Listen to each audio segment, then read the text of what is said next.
All right. Okay, this is Smokin' Joe again, and we're going to have a chat about. Here, sit over here, Okay, Joe. David So I Foster. get so about David Foster. Yes, yeah.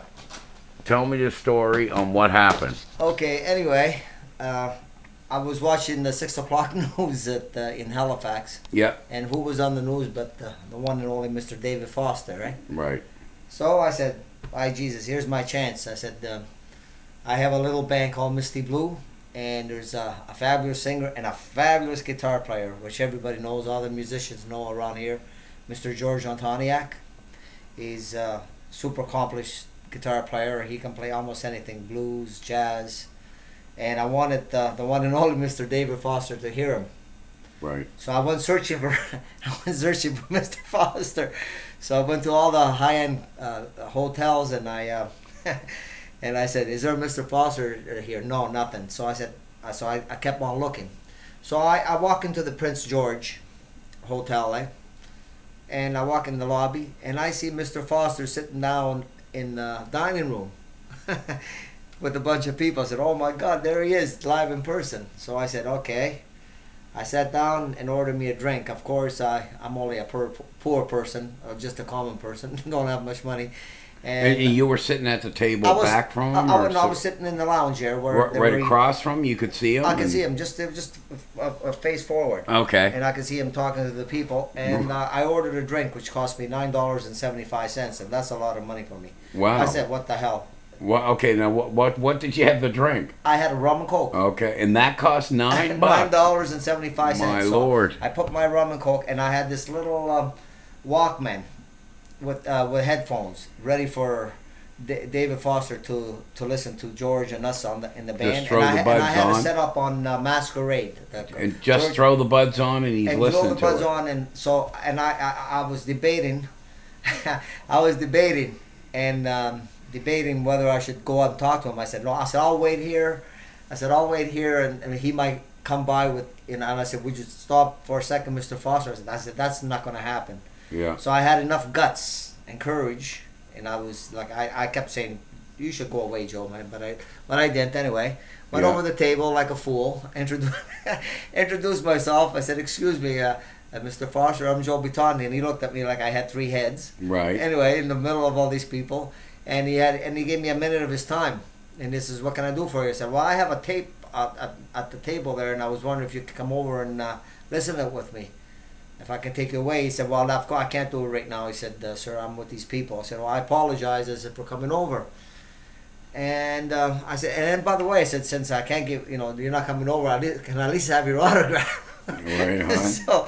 So he's got, a security guard there, and he's a bodyguard, eh? Yeah, yeah. And he flicks his hand. He says, "Hey, buddy, give him a card." And he was doing the David Foster Foundation, eh?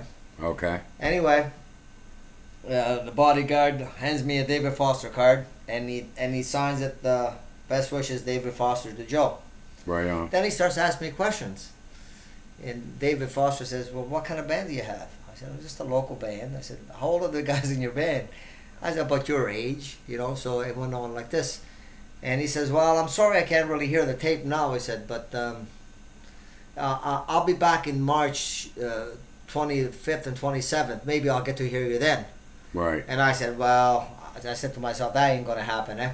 Right. And I said, "Oh, okay." And I said, "Oh, by the way," I said, "You better mark this down because I'll never remember it." So Mr. Foster wrote down, "I'll be back on the 27th." I still have the card here Okay. to prove it. Oh, Anyway. right on. And You have the card here handy, or? not handy, but I think I have it at home. All right, no problem. But I put it somewhere like everything else. So how was the bodyguard and the hotel security? Oh, That was okay, weren't they? Yeah, but now you got to listen to the rest of the story.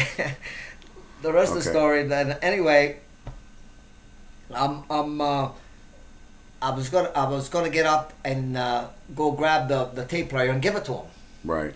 Okay, but by this time, and I was gonna go back as well. Anyway, here, take the whole thing and listen to it. Right. And this tall young fellow from hotel security Right. taps me on the shoulder and secretly says, "Buddy, you better drink your drink and leave," as if they were gonna kill me, huh?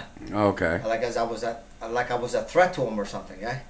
So I kind of got intimidated, it felt bad. And at this time, I thought if I go back with the tape, they wouldn't either wrestle me or do something to me.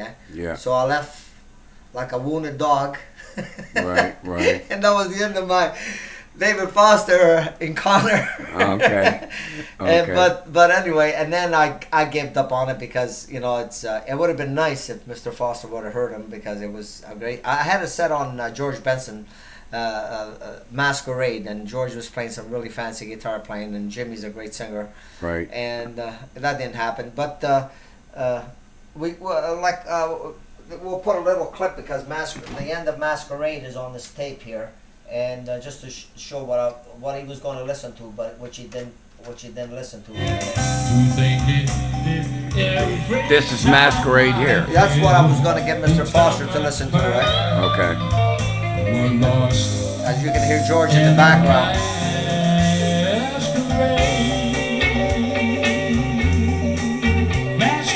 Maybe Mr. Foster will hear that on this YouTube. Yeah.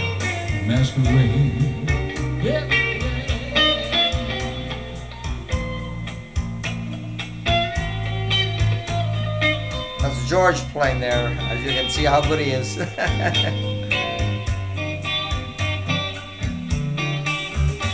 that was done at a house party live through my MIDI files on the computer. Right on. Tape live.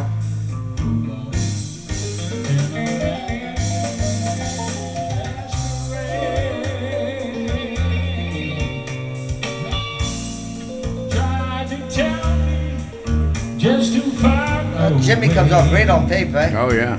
Great. Jimmy Sardi. Right.